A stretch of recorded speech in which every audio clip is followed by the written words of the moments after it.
जय श्री राम दोस्तों, कैसे हो आप सब लोग। आई होप आप सभी अच्छे होंगे और स्वागत है आपका मेरे चैनल में, जहाँ पे मैं अपने वेट लॉस वीडियो शेयर करती हूँ।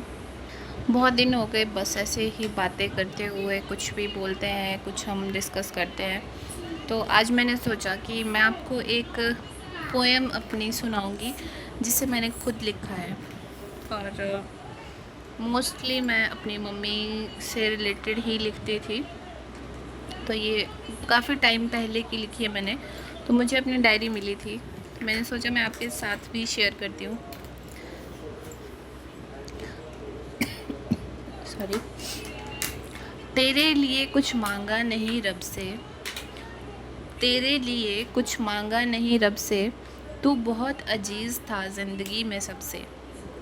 हर एक के लिए मांगती थी प्यार पूरे होने की दुआएं, मिल गए शायद वो सब, पर मिली मुझे तुझसे दूर होकर ये सज़ाएं। खुदा भी एक ही हसरत पूरी कर सकता था मेरी, खुदा भी एक ही हसरत पूरी कर सकता था मेरी, शायद इसी वजह से मंजूर की दूरी तेरी मेरी। बहुत तड़पती हूँ तुझसे मिलने को, बहुत तड़पती हूँ तुझसे मिलने को, तेरी आवाज़ सुनने को, पर पता नहीं ये सांसें और इनका बोझ कब तक ढोना है मेरे मन को। कभी सोचा नहीं ज़िंदगी का सफ़र होगा ये तेरे बगैर, कभी सोचा नहीं ज़िंदगी का सफ़र होगा ये तेरे बगैर। तेरी याद, तेरी बात, तेरे जज्बात पर हो गए एक पल में हम गैर। जिस्म से रूह तो अलग होती है, जिस्म से रूह तो अलग हो गई है, पर मैं तुझे कैसे अलग करूं। मेरी कीमत तो तुझसे है जैसे सीप में मोती है। देखो वक्त क्या करवट लेता है, ज़िंदगी को जो दिया वही इसी बदलने में लेता है। कभी यूं ही गुफ्तगू करके ज़िक्र कर लेती हूँ तेरे बारे, जानती हूँ मिल नहीं सकती क्योंकि मिलते नहीं कभी नदिया के किनारे। आज भी मेरी ज़रूरत तुझे नहीं बल्कि मुझे तेरी ज़रूरत है, पर किस्सा ये गम का भी तो नहीं है। जानती हूँ मैं इस बात को, कैसे सपने देखती हूँ मैं खुली आँख से रात को। तेरा ऐसा करना ही बहुत है लिखने के लिए, मिल जाती है एक पूरी गज़ल की किताब बनाने के लिए। तो मुझे पता नहीं है कि मैंने क्या समझ के क्या किस वे में ये सब लिखा था, पर ऐसे लगता है ना कि बस इन चीज़ों को लिख के मेरा मन बहुत हल्का हो गया। मैंने बहुत सारी चीज़ें ऐसे लिखी थी, शायरी भी मैंने लिखी थी। मतलब वही बात है ना कि अगर आप कुछ लिख रहे हो ना, तो लिख के आप सच में मतलब अपनी सारी भड़ास या फिर आपकी जो क्रिएटिविटी है ना, उसको पेपर पे उतार सकते हो। और जब आप लिखना शुरू करते हो, जैसे ही आप लिखना शुरू करोगे ना, एक लाइन बनेगी, दूसरी लाइन बनेगी, तीसरी लाइन बनेगी, चौथी लाइन बनेगी। उसके बाद जैसे आप एक पोएम लिखोगे ना, उसके बाद आपका माइंड ऐसे चलेगा ना कि बुलेट ट्रेन की तरह शूं करके चलेगा, कसम से।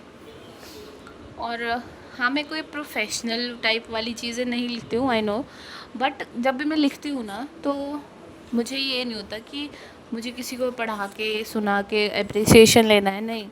मुझे उसको लिखने के बाद जब मैं उसको खुद पढ़ती हूँ ना, तो मुझे ऐसे लगता है कि मैंने अपनी फीलिंग्स ऐसे बिल्कुल कहीं किसी को सुना दी, किसी को दिखा दी, लिख के रख दी है ना, तो ऐसे लगता है भगवान को तो वो पता चल गया है बस, और किसी को मुझे पता चलाना भी नहीं है इन चीज़ों का। और जिसको मुझे बताना है उसको तो कुछ बताने की ज़रूरत ही नहीं है, वो सब कुछ जानते हैं। तो फिर भी पर हम इंसान हैं, हम लोग जैसे समझने की कोशिश करते हैं बहुत कि ये सब हो जाएगा, ऐसा हो जाएगा, वैसा हो जाएगा। बट हाँ, अगर हम लोग ये चीज़ समझने के बजाय अप्लाई कर लें अपनी लाइफ में, तो शायद मुझे नहीं लगता कि हम कभी डिप्रेस होंगे। बट फिर भी नहीं हो पाता है इन चीज़ों से, क्योंकि हम लोग वैसे ही वो इमोशनल फूल होते हैं इंसान वैसे। और इंसानों का पता नहीं क्यों ये सब, कुछ बहुत ही बेचारे सेंसिटिव होते हैं और कुछ बहुत ही इडियोटिक काम करते हैं, जिनको बोलने के लिए तो बस वो इंसान होते हैं, लेकिन वो इंसान की कैटेगरी में रखने लायक भी नहीं होते हैं।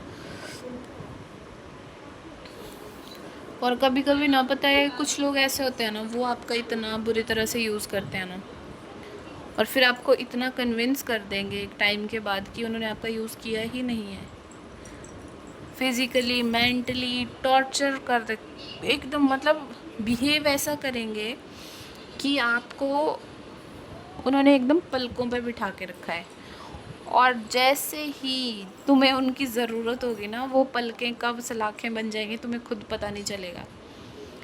और मैं सोचती हूँ कि ऐसा कोई इंसान होता नहीं है वैसे जिसने किसी को परेशान नहीं किया हो या जिसके वजह से कोई परेशान नहीं हुआ हो, क्योंकि इंटेंशनली कोई किसी का बुरा नहीं चाहता है।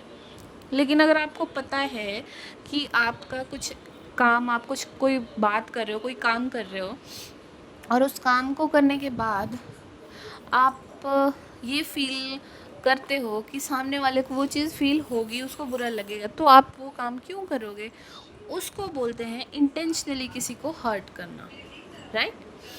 एंड हाँ, मैंने भी किया है, मैं नहीं बोलती मैंने नहीं किया है, और सभी ने किया होगा। मुझे एक्सेप्टेंस, मेरी बहुत ख़तरनाक है एक्सेप्टेंस पावर, क्योंकि जब मुझे समझ आ जाता है ना कि मैंने गलत किया है, तो मुझे नहीं लगता कि उस पर बहसबाजी करने के लिए कोई ज़्यादा तुम्हें ज़रूरत है, क्योंकि अगर तुमने गलत किया है तो तुम मान लो उस बात को। नहीं, बहसबाजी करने की क्या ज़रूरत है? जब तुम्हारा इनर तुम्हें बोल रहा है कि हाँ तूने गलत किया है, तो तुम सामने वाले से जितना मर्जी लड़ लो। जब तक तुम्हारे अंदर से वो आवाज़ आना बंद नहीं होगी ना, तब तक कोई फ़ायदा नहीं है तुम्हारा शांत होने का। और दुनिया में हर चीज़ का इलाज है, हर चीज़ का, धोखे और वहम का नहीं है। ये दो चीज़ें बहुत बुरी हैं, इन दोनों का कोई इलाज नहीं है, और इंसान को यही सबसे ज़्यादा खाती हैं। तो इन दोनों चीज़ों से थोड़ा बच के रहो, और मेरी एक्सरसाइज पे भी फोकस करते रहो। Thank you so much for listening me. Bye bye.